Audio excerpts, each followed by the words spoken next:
Halo guys, kembali lagi di Nina di Film. Kali ini kita akan lanjutkan alur cerita komik yang berjudul The End Has Come. Melanjutkan di episode 15 dan 16 kemarin. Kali ini kita akan lanjutkan di episode 17 dan 18 ya. Melanjutkan cerita Sienna yang akan menceritakan kondisi orang tuanya.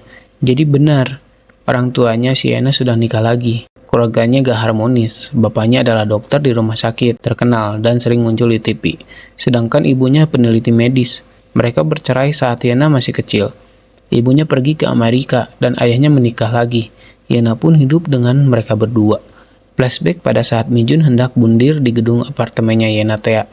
Lalu si Mijun pun kembali ke rumahnya dan Yena juga masuk ke rumah. Yena bergumam tidak mau pulang ke rumah karena ada ibu tirinya. Dia berencana ganti baju lalu pergi keluar. Saat masuk rumah pun terdengar suara desahan dan ada sepatu laki-laki di luar pintu juga.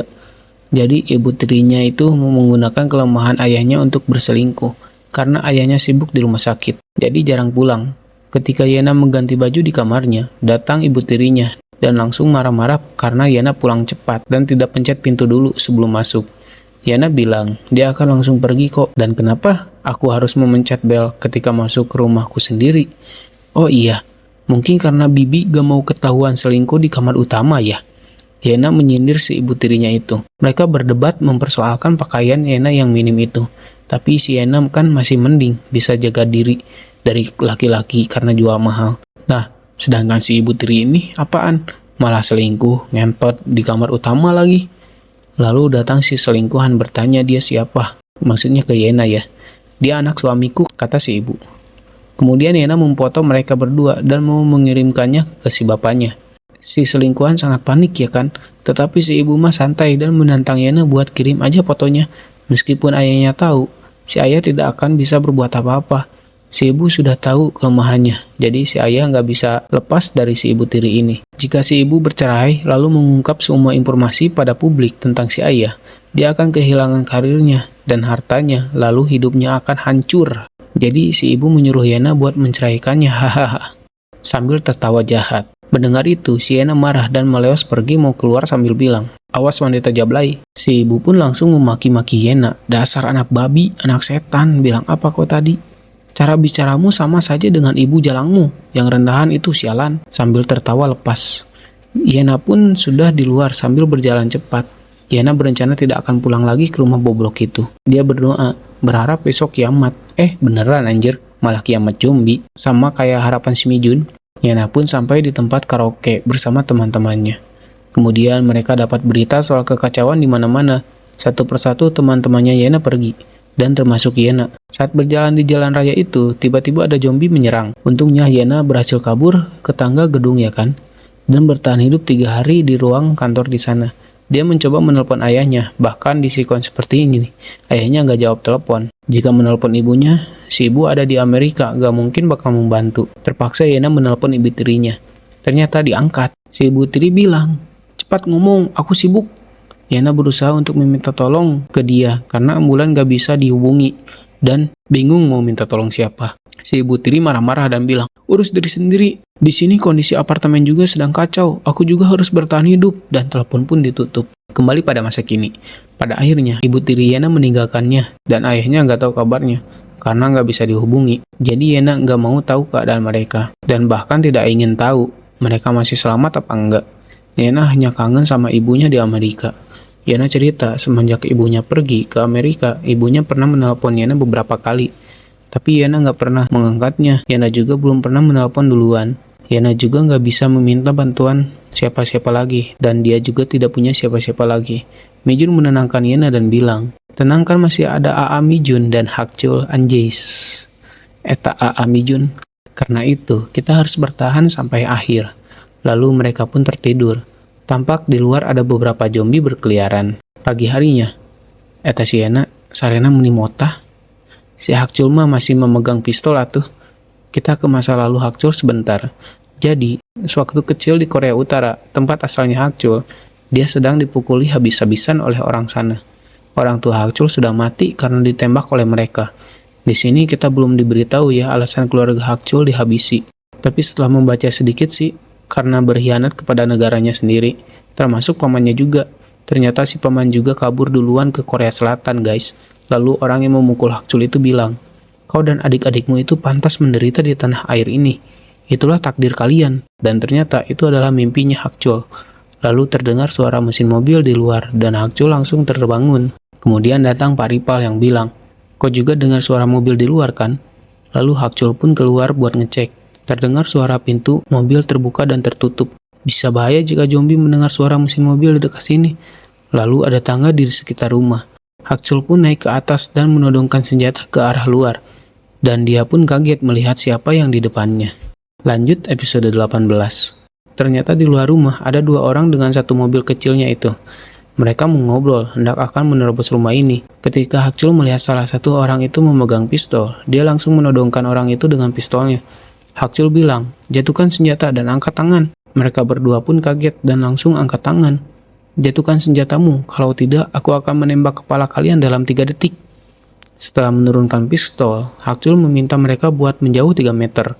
Kemudian Hakjul menginterogasi mereka berdua. "Siapa kalian?" "Kami bukan orang jahat." "Dari mana kalian dapat pistol?" Mereka menemukan pistol dari mayat yang ditemukan. Sepertinya mayat itu orang biasa. Si Hakjul nggak percaya, mana mungkin orang biasa punya pistol itu. Dan pistol itu juga bukan dari polisi atau tentara kan? Mereka menjelaskan bahwa mereka benar bukan orang jahat. Yang satunya hanya pegawai kantoran, dan yang satunya lagi mahasiswa, sekaligus tentara cadangan yang baru saja beres wajib militer. Mereka berpatroli dari tempat pengungsian di sekitar stasiun Gunja. Tapi mereka pergi terlalu jauh dan sampai di sini. Mereka hendak pergi dan gak akan masuk ke sini. Tetapi mendengar stasiun Gunja, Hakjul hendak akan ke sana teakan.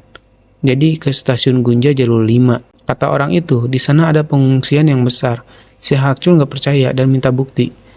"Coba aja pergi ke sana, tapi kau akan mati sebelum ke sana karena di jalan banyak zombie. Atau mungkin kau nggak bisa masuk, Cina." Jadi stasiun sebelum dan sesudah Gunja sudah dipenuhi oleh zombie. Si Hakjul menanyakan pada mereka soal anak perempuan, kira-kira berusia 20 tahun bernama Seo Hakyung. Itu anaknya si Paripal, guys. Akan tetapi, mereka berdua meminta Hakjul buat mengizinkannya masuk karena takut keburu diserang zombie. Singkat cerita, mereka telah masuk ke rumah dengan syarat memberikan informasi yang berguna. Dua petugas yang berpatroli ini menjelaskan pengungsian di stasiun Gunja. Di sana adalah pengungsian yang besar, kira-kira ada ratusan penyintas. Pintu masuknya dijaga ketat, struktur organisasinya cukup sistematis. Lalu mereka bercerita tentang bagaimana mereka bisa ke sini. Jadi awalnya mereka berpatroli dalam radius 1-2 km dari stasiun Gunja. Karena melarikan diri dari kejaran zombie, mereka jadi pergi terlalu jauh dan akhirnya sampai di sini. Mobil pun mereka dapatkan di dekat wilayah Gunja. Si Paripal menjelaskan, anak perempuannya yang hilang saat terakhir telepon, posisinya sedang ada di kereta akan sampai ke stasiun Guangnaru. Lalu kontak dengan anaknya pun terhenti saat itu. Paripal nggak tahu anaknya turun di stasiun Guangnaru apa enggak. Pria ini menceritakan lagi, di hari yang sama saat anaknya Paripal hilang, dia naik kereta menuju stasiun Gunda dari arah stasiun Guangnaru. Tiba-tiba ada orang terinfeksi di salah satu gerbong kereta, tapi keretanya terus maju dan melewati stasiun Guangnaru dan stasiun Achasan, lalu berhenti di stasiun Gunja. Dan mungkin saja anak Paripal ini naik kereta yang sama dengannya. Jika omongannya benar, kemungkinan anaknya Paripal ada di stasiun Gunja. Si Paripal menunjukkan fotonya itu, tapi dua orang penjaga ini tidak bisa memastikan kalau anaknya Paripal ada di pengungsian, karena jumlah penyintas di sana lebih dari 200 orang, dan banyak zombie juga di luar. Jadi mereka juga nggak bisa memastikan putrinya Paripal sudah terinfeksi atau selamat di pengungsian. Jadi dua orang ini mengajak mereka, terutama Paripal, buat ikut ke pengungsian. Tapi penjaga di sana tidak akan mengizinkan orang luar bisa masuk. Jadi kalau mau pergi, mending pergi bersama mereka. Banyak penjaga di pintu masuk yang membawa senapan seperti Hakjul. Dan mungkin jika terlihat oleh mereka, kalian akan langsung ditembak mati. Hakjul bilang, mereka nggak bisa pergi sekaligus karena jumlahnya banyak. Orang ini bilang, kalau begitu mari kita tentukan titik kumpul menuju stasiun Gunja. Mereka berdua akan mencari tempat persembunyian di sekitar sini. Lalu besok berangkat dan dia memberikan walkie-talkie ke Hakjul agar memudahkan mereka berkomunikasi. Nah, karena dua orang ini sudah memberikan informasi dan kesempatan untuk masuk ke pengungsian, jadi mereka minta imbalan persediaan makanan selama 2 hari untuk 2 orang. Singkat cerita, Hakjol menceritakan pada orang-orang di dalam, termasuk Yena. Jadi rencananya mereka akan pergi ke tempat persembunyian sementara dan menuju kedua orang itu untuk menempatkan titik kumpulnya. Jadi kita berangkat besok, kata Hakjol. Lalu Hakjol bertanya pada Paripal, Hakjol, Yena, dan Mijun kan bergerak besok pagi. Bagaimana dengan keluarga Anda? Hakjol tidak bisa mengajak mereka jika berjalan kaki. Tapi jika ada mobil berkapasitas 6 orang, mungkin kita bisa pergi bersama untuk menuju titik kumpul bersama 2 orang itu. Tentu saja, mereka akan mengikuti rute yang diberikan 2 orang itu. Tapi Hakjol menegaskan, jika keluarga Paripal ikut juga, dia tidak bisa memastikan keselamatan keluarganya.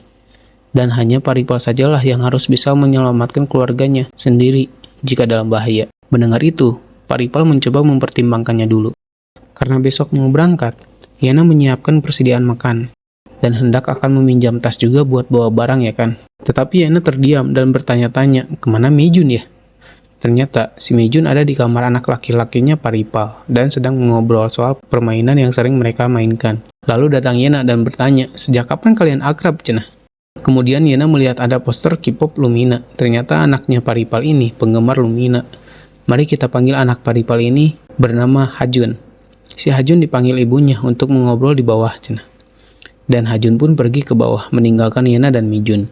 Sesaat Hajun pergi, si Mijun menatap poster anggota Lumina itu yang bernama Yo Jian. Si Yana tanya, tipe ideal Mijun seperti itu ya?